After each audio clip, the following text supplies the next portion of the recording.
দেশে কোথাও এখন লোডশেডিং নেই বলে দাবি করেছেন বিদ্যুৎ ও জ্বালানি মন্ত্রী ইকবাল হাসান মাহমুদ।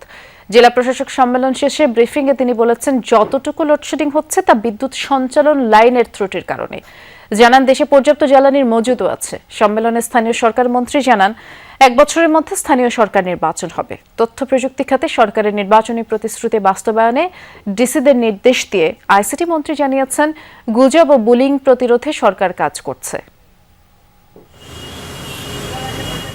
জ্বালানি সংকটের অনেকটা সমাধান হয়েছে, সমস্যা আছে লোডশেডিংয়ের।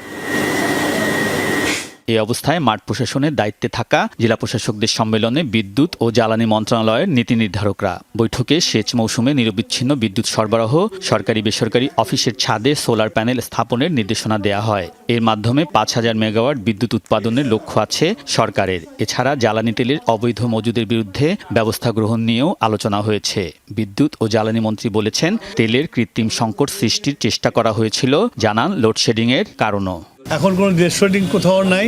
যদি কোথাও বিদ্যুৎ না থাকে তাহলে লাইনের ফল্টের জন্য বিদ্যুৎ থাকে না। কিন্তু আমাদের যে জেনারেশন আছে সেই জেনারেশন দিয়ে আমরা লোডশেডিং মুক্ত রাখতে পারছি। গ্রামে লোডশেডিং নাই। যেটা হয়, আমাদের পল্লী বিদ্যুতের লাইনগুলো অনেক লম্বা লম্বা। কোথাও যদি ফল্ট হয়ে যায়, বিদ্যুৎ স্লিপ করলে ওই ফল্ট লোকেট করতে তার টাইম লাগে। সেই জন্য বিদ্যুৎটা আসে না। আবার লাইন ঠিক হয়ে গেলে বিদ্যুৎ চলে আসে।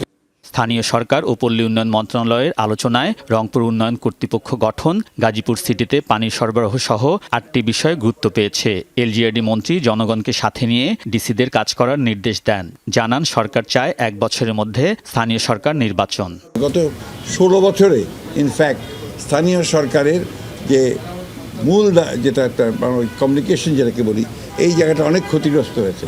চেষ্টা করব 1 বছরের মধ্যে আগামী সমস্ত টায়ারগুলোতে নির্বাচন হয়ে যাওয়ার জন্য।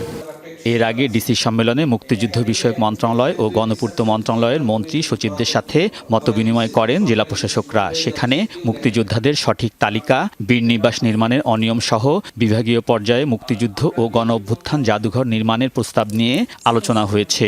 গণপূর্ত মন্ত্রণালয়ের আলোচনায় চট্টগ্রাম সার্কিট হাউসে জিয়া স্মৃতি জাদুঘর সংস্কারের বিষয়টি গুরুত্ব পেয়েছে। আর বিজ্ঞান, প্রযুক্তি, ডাক, টেলিযোগাযোগ ও আইসিটি মন্ত্রণালয়ের আলোচনায় গুজব রোধ সহ 7টি বিষয় উঠে এসেছে।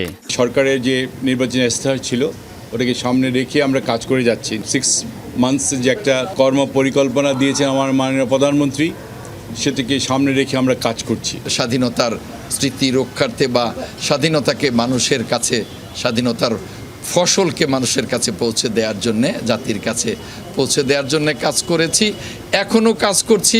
মুক্তিযুদ্ধের তালিকা নিয়ে একটা বিষয় আছে, তারপরে এখানে যে বীর নিবাস নামে যে প্রজেক্টটি করা হয়েছে, প্রত্যেকটা সেক্টরেই তারা দলীয়করণ করেছে, দুর্নীতি করেছে। এই অনিয়মগুলার আগামীতে আমরা সেগুলা সুষ্ঠু তদন্ত করব।